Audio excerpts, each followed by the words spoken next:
কিনা জানি না, তবে তরুণদের আহাজারে আমাকে খুব কষ্ট দেয়। কারণ আমি খুব বেশি বয়সে বিয়ে করিনি, আমি এখন নানা হয়েছি, আপনারা অনেকে জানেন। মাশাআল্লাহ। আমার এই বয়সে আমি নানা হয়েছি, এটা অনেকে শুনলে আসমান থেকে নাজিল হওয়ার উপক্রম হয় যে কিভাবে সম্ভব। তো আমি বলি, আমি আমার সংসার জীবন গোছানো শেষ, আমি এবং আমার মিসেস সহ বাকি জীবন আরামের সাথে দেশ বিদেশ যদি ঘুরেও বেড়াই, আল্লাহ বিল্লাহ করে বাকি জীবন কাটিয়ে দিই, আমার কোনো টেনশন নাই, কারণ আমার সংসারের সব সেট আপ করা শেষ। সে সমস্ত মানুষদেরকে দেখে আমার করুণা হয়, মায়া হয়, যারা আর্লি ম্যারেজকে দোষণীয় মনে করে, তারা অনেক বেশি দেরি করে তথাকথিত নিজের পায়ে দাঁড়ানোর কথা বলে 30-35 পার হওয়ার পর বিবাহ শাদী করেন। এই মানুষগুলো তাদের ছেলে মেয়ে হইতে হইতে, প্রথম তো আবার ছেলে মেয়ে নেওয়া যাবে না, একটা লম্বা সময় এনজয় করতে হবে, 40-এর পর হয়ে যায় ছেলে মেয়ে হতে হতে। এরপর এই ছেলে পড়ালেখা করে গ্রাজুয়েশন করতে করতে 55-60 চুই হয়ে যায়, ততক্ষণে সংসারের ঘানি টানতে থাকে। আল্লাহ না করুন ছেলেটা যদি অমানুষ হয়, এই বেচারা বৃদ্ধ বয়সে আর যাওয়ার কোনো উপায় নাই। আবার সন্তান তো একটা বা দুইটা বেশি নেওয়া যাবে না, তাহলে তার দুঃখের কোনো শেষ আছে? আর আমার সবকিছু কমপ্লিট। এখন ছেলে মেয়ে যদি বেশি বেতাল হয়, বেলাইন হয়, সোজা কানটা মলে দিয়ে দরজা দেখা দিতে কোনো অসুবিধা নাই, কারণ আমার সেকেন্ড থার্ড ফোর্থ অপশন আছে, অনেকগুলো সন্তান আছে। আর দ্বিতীয়ত আমার বয়সে এখনো অনেকখানি বাকি আছে। যাই হোক, আমি সেদিকে যাচ্ছি। আমি যেটা বলছিলাম সেটা হলো, ছেলেদের এই বেচারাদের যে অসহায়ত্ব, এটার কথা কেউ বলে না। দেখেন, আমিও নারীদের ওয়াজি করে গেলাম, ছেলেদের অসহায়ত্বের কথা একটু বলি। এই বেচারারা যতদিন বাবার সংসারে থাকবে, তোমার ঘানি তুমি টানো, বাবা মা বাধ্য না। মেয়েকে কিন্তু এটা বাবা বা মা বলতে পারেন না। এরপর যখন বিয়ে হবে, বিয়ের সময় ওই যে ছেলেরা চিরকুট নিয়ে আসে, হুজুর একটু বলে দেন আমার আব্বা এখানে আছে। আমি পল্টনে একটা হোটেলের উদ্বোধনী দিনে আমার এক বন্ধু মানুষ সেখানে গেছিলাম, এক ছেলে তার বাবাকে ধরে আমার কাছে নিয়ে আসছে, এসে বলছে, হুজুর আপনার অনেক ওয়াজ শুনছি, আজকে আমার বাপরে হাতের কাছে পাইছি, আমাকে বিয়ে দেয় না, আমি বহু বলছি, আজকে আপনি হাতে নাতে বলেন। আমি নিজের লজ্জা লাল হয়ে গেলাম যে ছেলে কি বেহার মতো। যাই হোক, তো এই বেচারারা বিয়ে করতে যাবে, বাপ বলে যে কি করো তুমি, বিয়ে করবে মানে টাকা কামাই করো। মেয়েদের বিয়ের সময় কি বাবা মা এটা বলে তুমি কয় টাকা কামাই করছো তোমার বিয়ে দিব? বলার সুযোগই নাই, রাইটই নাই। এরপরে বিয়েটা যখন হয়ে যায়, এই বেচারা এতদিন নিজের পেট পালা লাগতো, এখন বউয়ের পেট পালো, ছেলে মেয়ের পেট পালো, অর্থাৎ তাদের রিজিকের ব্যবস্থা করো, তাদের উপার্জনের দায়িত্ব তার। নিজের বাবা মা যদি বৃদ্ধ হয়ে যান, অসহায় হয়ে যান, তাদের দায়িত্ব তার। বাপের বাড়ি যাওয়ার সময় বাজারটা তার করতে হয়, শ্বশুর বাড়ি যাওয়ার সময় মিষ্টির প্যাকেটটার টাকাও তাকে দিতে হয়। শতভাগ খরচ ছেলের, শতভাগ খরচ কার? ছেলের। আর বাপের সম্পদে পাবে হলো 2 টাকা 2 আনা, আর মেয়ে পাবে 1 টাকা। তার অন্যের খরচ তো দূরের কথা, নিজের খরচই তার উপরে বর্তায় না। ইসলাম কি তাকে কম দিয়েছে না বেশি দিয়েছে?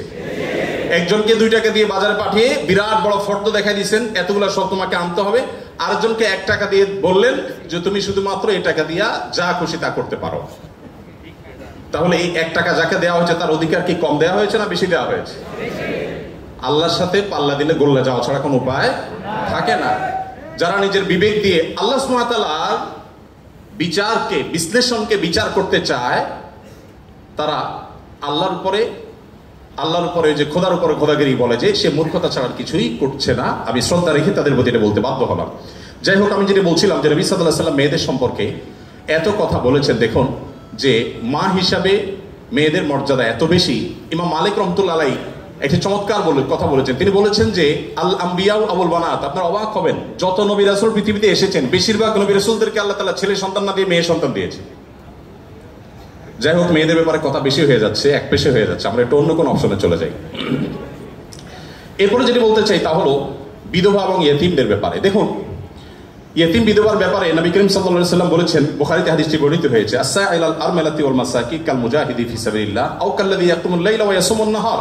যে ব্যক্তি কোনো বিধবার ব্যয়ভারের দায়িত্ব গ্রহণ করবে, যে ব্যক্তি কোনো ইয়েতিমের লালন পালনের দায়িত্ব গ্রহণ করবে, অভিভাবকত্বের দায়িত্ব গ্রহণ করবে, নবী সাল্লাল্লাহু আলাইহি ওয়াসাল্লাম বলেছেন এই ব্যক্তি আল্লাহর রাস্তায় রণাঙ্গনে জিহাদরত ব্যক্তি আল্লাহর কাছে যে মর্যাদা লাভ করবে, নিজের জায়গায় বসে থেকে অসহায় বিধবার দায়িত্ব, বিধবা ভাতা দিয়ে তার দায়িত্ব গ্রহণ করলে এই ব্যক্তিকে আল্লাহ তাআলা সেই মর্যাদা দান করবেন। আপনি এরকম কোন হাদিস দেখাতে পারবেন না যে একটা লোক বেচারার বউ মরে গেছে, মন মরা থাকে, যদি কোনো ভদ্র মহিলা তার আশ্রয় দেওয়ার জন্য তিনি অনুপযুক্ত হওয়া সত্ত্বেও নিজেকে পেশ করেন, উপস্থাপন করেন, আর তার আশ্রয় হয়ে যান, তাহলে নবী সাল্লাল্লাহু আলাইহি ওয়াসাল্লাম বলেছেন তার এই পুরস্কার আছে। নিশ্চয়ই ভালো কাজের সওয়াব আছে, কিন্তু আলাদা পার্টিকুলার কোনো সওয়াবের কথা নবী সাল্লাল্লাহু আলাইহি ওয়াসাল্লাম বলেন নাই। কিন্তু একজন বিধবার ব্যাপারে কিন্তু সেই কথা বলা হয়েছে। ইয়েতিমের ব্যাপারে নবী সাল্লাল্লাহু আলাইহি ওয়াসাল্লাম বলেছেন, আনা ওয়া কাফিলুল ইয়াতীমি কাহাতাইন, আমি এবং ইয়েতিমের অভিভাবক, যিনি ইয়েতিমের দায়িত্ব নেন, এই দুইজন এই দুটি আঙ্গুলের মতো পাশাপাশি জান্নাতে অবস্থান করবো। আপনারা অনেকে বলতে পারেন যে জান্নাতে এই লোক নবীর কাছে থাকবে, এর আগে শুনলাম 2টা কন্যা লালন পালন করলে সেও নবী সাল্লাল্লাহু আলাইহি ওয়াসাল্লাম কাছে থাকবে, তো নবী সাল্লাল্লাহু আলাইহি ওয়াসাল্লাম কাছে কতজন থাকবে? আসলে দুনিয়াতে আমরা একজনের সাথে আরেকজন হাঁটতে পারি, আখিরাতকে আমরা দুনিয়ার মতো কম্পেয়ার করি বা বিবেচনা করি, আখিরাতের বিষয়টা সম্পূর্ণ ভিন্ন। নবী সাল্লাল্লাহু আলাইহি ওয়াসাল্লামের জান্নাত এটা তো দুনিয়ার কোনো প্রাসাদের মতো হবে না, বিশাল বড় জগৎ নিয়ে হবে। সবচেয়ে ছোট জান্নাতে যে গোটা পৃথিবীর সমান 10 পৃথিবীর সমপরিমাণ জান্নাত তিনি পাবেন। মহাশূন্য সম্পর্কে আমরা ধারণা পাওয়ার পর আমাদের কাছে এটা খুব সহজ মনে হয় যে পৃথিবীর অন্যান্য পৃথিবীর বাইরে যে আল্লাহ তাআলার মহা সৃষ্টি আছে সেগুলোর তুলনায় পৃথিবী খুব ক্ষুদ্র। যখন পৃথিবীতে এগুলো আবিষ্কার হয় না, আপনি চিন্তা করুন তখনকার মুসলমানদের জন্য ঈমান আনা কতটা কঠিন ছিল, যে কিভাবে এত বড় জান্নাত দিবেন আল্লাহ তাআলা, কোথায় এত জায়গা। কিন্তু আজ আমরা সেটা আবিষ্কার করেছি, আমরা জানি কিয়ামত পর্যন্ত আবিষ্কার হতে থাকবে। কোরআন এবং সুন্নাহর অনেক কিছু এখনো আমাদের বুঝে আসছে না, কিন্তু এক সময় হয়তো বুঝে আসবে। তো যাই হোক, নবী করিম সাল্লাল্লাহু আলাইহি ওয়াসাল্লাম ইয়েতিমের ব্যাপারে এই সুসংবাদ আমাদেরকে দিয়েছেন। এবং নবী সাল্লাল্লাহু আলাইহি ওয়াসাল্লাম আরেকটা হাদিস বলে আমি শেষ করব। তিনি বলেছেন, যে ব্যক্তি তার পরিবারের মধ্যে কোনো ইয়েতিমকে সংযুক্ত করেন, এই জায়গা আমি একটু থামবো। ইয়েতিমকে সংযুক্ত করার মানেটা কি?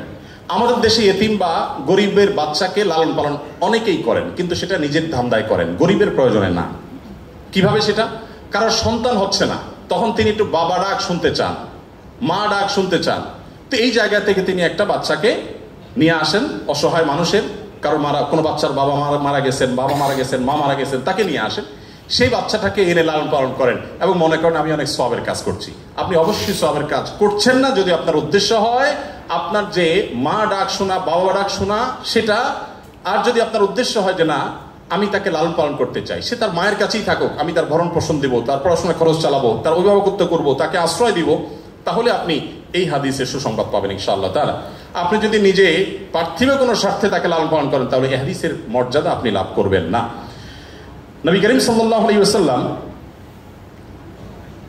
মুসনাদ আহমদে বর্ণিত একটা হাদিসে আসছে, তিনি বলেছেন যে এক ব্যক্তি তার কাছে বলেছে, হে আল্লাহর রাসূল, আমার অন্তরটা অনেক শক্ত, আমি খুব শক্ত হৃদয়ের মানুষ, আমার মনটা নরম হয় না, আপনি আমাকে কোনো একটা পরামর্শ দিন। নবী সাল্লাল্লাহু আলাইহি ওয়াসাল্লাম বলেছেন, তুমি ইয়েতিমের মাথায় হাত বুলাবে, তোমার মন নরম হবে, এবং সেই সাথে অসহায়দের তুমি খাদ্য দান করবে, আহার দিবে। এই দুটি কাজ যদি তুমি করো তাহলে তোমার অন্তরের কাঠিন্য দূর হয়ে যাবে। আমাদের অনেকের মধ্যে এই অভিযোগ আছে, আমরা এই আমলগুলো করতে পারি।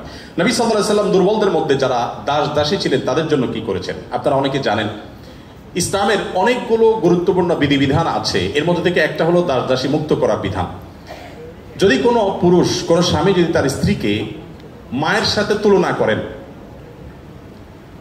মায়ের সাথে তুলনা করার একটা পর্যায় আছে যেটাকে ইসলামী ফিকহের পরিভাষায় জেহার বলা হয়। রাগের বশে এরকম অনেকে করে থাকেন যে আমার মা যেরকম হারাম তুমি এরকম হারাম, তালাকের মতোই অনেকটা এই টাইপের কথা যদি কেউ বলেন, তার প্রায়শ্চিত্ত হলো তাকে একটি দাস মুক্ত করতে হবে। কেউ যদি ইচ্ছাকৃতভাবে রোজা ভঙ্গ করেন তাহলে তার প্রায়শ্চিত্ত হলো তাকে একটি দাস মুক্ত করতে হবে। কেউ যদি শপথ করে শপথ রক্ষা না করেন, ভঙ্গ করেন, তাহলে তাকে দাস মুক্ত করতে হবে। কেউ যদি কোনো মানুষকে হত্যা করেন, ভুলে হত্যা করেন, তার প্রায়শ্চিত্তগুলোর মধ্যে থেকে একটা হলো তাকে দাস মুক্ত করতে হবে। এভাবে ইসলাম অনেকগুলো ভুলের প্রায়শ্চিত্ত হিসাবে অন্য কোনো অপশনের চাইতে দাস মুক্তিকে প্রায়োরিটি দিয়েছে, গুরুত্ব দিয়েছে। নবী সাল্লাল্লাহু আলাইহি ওয়াসাল্লাম বারবার বলেছেন, কারণ তিনি চাইতেন মানুষ দাস না থাকুক, মানুষ মুক্ত হয়ে যাক।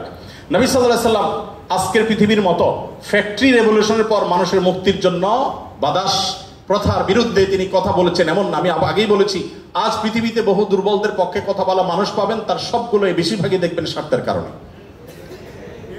আমরা নিজেরাও দুর্বলদের সহযোগিতা করি। এই যে বন্যা গেল, অনেকেই বন্যার সময় ত্রাণ নিয়ে গেছেন জাস্ট একটা ছবির জন্য, অনেকে ত্রাণ নিয়ে গেছেন, কষ্ট করেছেন, শুধু তার একটা লাইক দরকার, কিছু লাইক দরকার, কিছু কমেন্ট দরকার, কিছু বাহবা দরকার।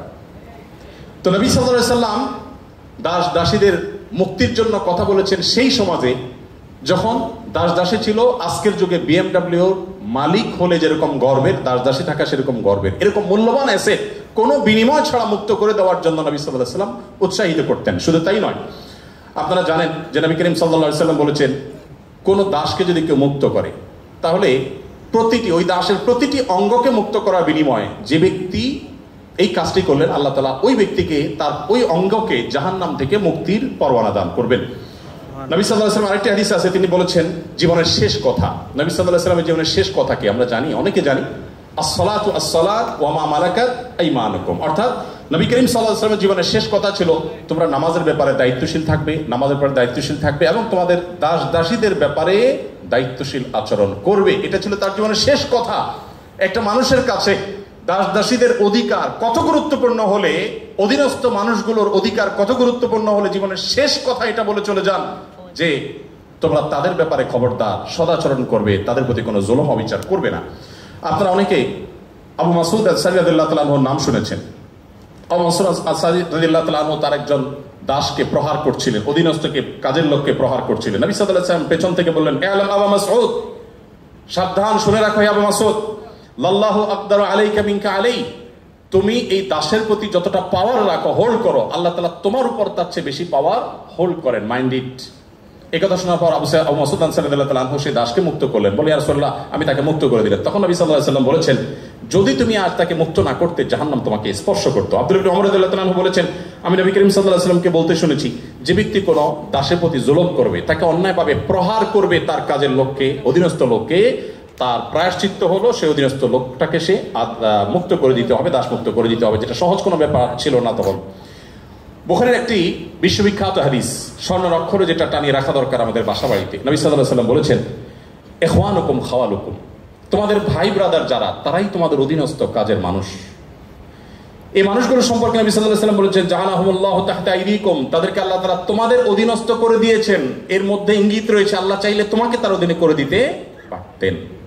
অতএব ফামান কানা আখুহু তাহতা ইয়াদি, যে ব্যক্তি তার ভাই তার অধীনে থাকবে, অর্থাৎ কোনো দাস, কোনো দাসী অথবা যে কোনো কাজের মানুষ, এই হাদিসে দাস দাসীর কথা বলা হয়নি, যে কোনো কাজের লোক, অধীনস্থ মানুষ যদি কারোর অধীনে থাকে, ফালইউতইমহু মিম্মা ইয়াকুল, তাহলে সে যা খায় একই কোয়ালিটির খাবার যেন তাকে অফার করে, এবং সে যা পোশাক পরে একই কোয়ালিটির পোশাক যেন তাকে পরায়। একটু থামতে চাই এখানে। আপনি একটু কল্পনা করুন, এমন একজন মানুষের, যিনি অনেক পয়সার মালিক, অনেক বড় পদ হোল্ড করেন, তিনি তার ড্রাইভার তার জন্য যখন পোশাক কিনছিলেন, একই সময় তার নিজের পোশাকও কিনছিলেন, একই পোশাক যেটা তার জন্য কিনেছেন, সেম পোশাক ড্রাইভারের সাইজ অনুযায়ী, একই কোয়ালিটির, একই কালারের, একই জিনিস ড্রাইভারের জন্য কিনেছেন। এই দৃশ্যটা কি কল্পনা করা যায়? আজকের বাস্তবতা এটা কি খুব সহজ বিষয় মনে হয়? আমরা তো অনেকে অধীনস্থ মানুষদের পাশে বসে খাবো এটাকেই দোষী বিষয় মনে করি। আমরা কি নিজেদেরকে সভ্য দাবি করি? আজকের পৃথিবীর মানুষের সভ্যতা যেখানে গিয়ে ঠেকবে, নবী সাল্লাল্লাহু আলাইহি ওয়াসাল্লাম তিনি এবং তার সাহাবা ইকরাম পৃথিবীকে যে জায়গায় রেখে গেছেন সভ্যতার, সেখানে পর্যন্ত আজকের পৃথিবীর সভ্যতার সর্বোচ্চ শিখরে গিয়ে পৌঁছতে পারবে না। নবী করিম সাল্লাল্লাহু আলাইহি ওয়াসাল্লাম তিনি, তাকে একবার জিজ্ঞাসা করা হলো যে, হে আল্লাহর রাসূল, আমাদের যে কাজের লোক আছে, খাদেম আছে, এই লোকগুলোর যত ভুল করে কয়বার মাফ করা যায় আপনি একটু বলেন? মানে এটা সীমা আছে তো, কতবার মাফ করা যায়? নবী করিম সাল্লাল্লাহু আলাইহি ওয়াসাল্লাম চুপ থাকলেন। লোকটা আবার একই কথা বললেন, নবী সাল্লাল্লাহু আলাইহি ওয়াসাল্লাম চুপ থাকলেন। তিনি আবার যখন বললেন, নবী করিম সাল্লাল্লাহু আলাইহি ওয়াসাল্লাম বলেছেন, দিনে 70 বার মাফ করবা। কতবার? এর মানে হলো তুমি নিজেকে নিয়ন্ত্রণহীন করবে না। এই বিষয়ে অবশ্য ওয়াজ করা অনেক সহজ, আমল করা অনেক কঠিন। আল্লাহ তাআলা আমাদেরকে আমলের তৌফিক দান করুন। এভাবে নবী করিম সাল্লাল্লাহু আলাইহি ওয়াসাল্লাম দুর্বলদের পক্ষে, দুর্বলদের অধিকার আদায়ের জন্য অনেক কথা বলেছেন। সেই সময় যখন দুর্বলদের পক্ষে কথা বলা আজকের মতো ফ্যাশনের বিষয় ছিল না। আজ যারা অধিকারের কথা বলে, তাদের জন্মেরও হাজারো বছর আগে প্রিয় নবী সাল্লাল্লাহু আলাইহি ওয়াসাল্লাম এই মানুষগুলোর অধিকার আদায় করে উন্নতির চরম শিখরে রেখে গেছেন। পৃথিবী আবার তাদেরকে অবনমন করেছে। আজ সেজন্য আমাদেরকে কথা বলতে হচ্ছে। সম্মানিত উপস্থিতি, নবী করিম সাল্লাল্লাহু আলাইহি ওয়াসাল্লাম তিনি অন্য ধর্মাবলম্বীদের অধিকার নিয়ে যত কথা বলেছেন, অনেক লম্বা কথা বলতে হবে, আমার হাতে একেবারে সময় নেই। আমি শুধু এটুকু বলবো, আল্লাহ তাআলা কোরআনে কারিমে বলেছেন, লা ইয়ানহাকুমুল্লাহু আনিল লাযিনা লাম ইউকাতিলুকুম ফিদ-দীন ওয়া লাম ইখরিজুকুম মিন দিয়ারিকুম আন তাবাররুহুম ওয়া তুকসিতু ইলাইহিম ইন্নাল্লাহা ইউহিব্বুল মুকসিতিন। যে সমস্ত অন্য ধর্মাবলম্বীরা তোমাদেরকে তোমাদের দেশ থেকে বের করে দেয়নি, তোমাদের উপর কোনো যুদ্ধ চাপিয়ে দেয়নি, অর্থাৎ শান্তিপূর্ণ সহাবস্থান করছে, তাদের প্রতি সদাচরণ করতে আল্লাহ তোমাদেরকে নিষিদ্ধ করেনি না, বরং আল্লাহ তাআলা সদাচরণকারী, ন্যায়নিষ্ঠ আচরণকারীকে ভালোবাসেন। তার মানে সংখ্যালঘুদের প্রতি, অন্য ধর্মাবলম্বীদের প্রতি কোনো মুসলিম যদি সদাচরণ করে, এই লোক আল্লাহর ভালোবাসা পাবে। বাংলাদেশে মানুষ ধর্মপ্রাণ, এদেশে ওলামা একরাম দায়িত্বশীল। এই জন্য আমি প্রায় বলি, আমাদের আশেপাশে অন্য যে কোনো দেশের সংখ্যালঘুদের চাইতে আমাদের দেশের সংখ্যালঘুরা আলহামদুলিল্লাহ অনেক ভালো আছে, সেজন্য আমরা অনেক হ্যাপি এবং সুখী। আমরা চাই তারা আরো ভালো থাকুক। আমাদের আশেপাশে বিভিন্ন দেশে বহু ধর্মীয় দাঙ্গা হয়েছে, শত শত মানুষ মারা গেছে। বাংলাদেশের আজও পর্যন্ত কখনোই ধর্মীয় দাঙ্গায় শত শত মানুষ তো দূরের কথা, ডজন ডজন মানুষ মারা গেছে, এমন কোনো ঘটনা কখনো শোনা। সংখ্যালঘুদের নির্যাতনের যে সমস্ত বিচ্ছিন্ন ঘটনা ঘটে, এটা আমরাও জানি, আমাদের সংখ্যালঘু ভাই বোনেরাও জানেন। এটা দিন শেষে রাজনৈতিক ফায়দা হাসিলের নীল নকশা ছাড়া আর কিছুই নয়। বাংলাদেশের সবচেয়ে বড় ধর্মীয় শিক্ষা প্রতিষ্ঠান হাটহাজারী মাদ্রাসা, ঠিক কোল ঘেঁষে একটা মন্দির, আমি সেই মাদ্রাসার ছাত্র। এত প্রাচীন এই মন্দির এবং মাদ্রাসাও প্রাচীন, শতবর্ষী মাদ্রাসা এবং প্রাচীন মন্দির। কেউ বলতে পারবে না যে মাদ্রাসার হাজার হাজার ছাত্রের কেউ কোনোদিন একটা ঢিল সেই মন্দিরে নিক্ষেপ করেছেন অথবা মন্দির থেকে পাল্টা এরকম কিছু হয়েছে, কেউ বলতে পারবে না। বাংলাদেশের মানুষের সাম্প্রদায়িক সম্প্রীতির যে উদ্যোগ দৃষ্টান্ত, পৃথিবীর অনেক উন্নত দেশেও সে দৃষ্টান্ত নাই। এটা আমরা কোত্থেকে পেয়েছি? ইসলাম থেকে পেয়েছি। আমাদের সংখ্যালঘু ভাই বোনদের প্রতি সদাচরণ করতে আমাদের ইসলাম বলে, ভালো মুসলিম হওয়ার প্রয়োজনে আমাদের এটা করতে হচ্ছে। অথবা আমরা যত বেশি ভালো মুসলিম হতে পারবো, আমাদের সংখ্যালঘু ভাই বোনরাও তত নিরাপদে থাকবেন। নবী সাল্লাল্লাহু আলাইহি ওয়াসাল্লাম বলেছেন, যেই ব্যক্তি কোনো অমুসলিম, যিনি মুসলিম ভূখণ্ডে বসবাস করার পারমিশন নিয়ে আসছেন, ধর বাইরে থেকে ভিসা নিয়ে এসছেন, অনুমোদিত তার বসবাসটা, এরকম কোন অন্য ধর্মাবলম্বীকে যদি কোনো মুসলমান হত্যা করে, এই মুসলমান এই হত্যার কারণে জান্নাত তো দূরের কথা, জান্নাতের গ্রাণও সে পাবে না। মানুষটা কিন্তু অন্য ধর্মাবলম্বী। নবী সাল্লাল্লাহু আলাইহি ওয়াসাল্লাম একটা ইহুদির লাশ নিয়ে যাওয়া হচ্ছিল, তিনি সম্মান প্রদর্শন করলেন। সাহাবীরা বললেন, ইয়া রাসূলুল্লাহ, ইহুদির লাশ আপনি সম্মান প্রদর্শন করছেন? নবী সাল্লাল্লাহু আলাইহি ওয়াসাল্লাম বলেছেন, আলাইসাত নাফসা, সে কি মানুষ না? লোকটা ইহুদি হতে পারে কিন্তু তিনি মানুষ না। আব্দুল্লাহ ইবনে ওমর রাদিয়াল্লাহু তাআলার বাসায় ছাগল জবে হয়েছে, তিনি বাহির থেকে এসে জিজ্ঞাসা করলেন, আহাদাইতুম লিজারনাল ইয়াহুদি, আমাদের ইহুদি প্রতিবেশী বাসায় গোশত পাঠিয়েছো? বাসার লোকজন বলল না তো। তখন তিনি বললেন, আল্লাহ রাসূল সাল্লাল্লাহু আলাইহি ওয়াসাল্লাম প্রতিবেশীর অধিকার নিয়ে এত কথা বলেছেন যে নিজের সম্পদে তাদের হিস্সা আল্লাহ তাআলা নির্ধারণ করে দেওয়ার উপক্রম হয়েছিল, আর তোমরা কেন প্রতিবেশী বাসায় খাবার পাঠাওনি? আমাদেরকে আরো ডেভেলপ করতে হবে। আমাদের আশেপাশে কোনো হিন্দু বসবাস করেন, আপনার পাশে ফ্ল্যাটে, পাশের বাড়িতে, আপনি কয়দিন তার বাসায় খাবার পাঠিয়েছেন, গিফট পাঠিয়েছেন? অথচ ইসলাম কিন্তু সেই নির্দেশ আমাদেরকে করে। যাই হোক, নবী করিম সাল্লাল্লাহু আলাইহি ওয়াসাল্লাম চতুষ্পদ জন্তু, পশু পাখির প্রতি তার যে দয়া ছিল, তারা দুর্বল, তারা অসহায়, তাদের পক্ষে নবী সাল্লাল্লাহু আলাইহি ওয়াসাল্লামের যে অবস্থান ছিল, একবার আপনারা জানেন বিখ্যাত হাদিস, নবী সাল্লাল্লাহু আলাইহি ওয়াসাল্লাম বলেছেন যে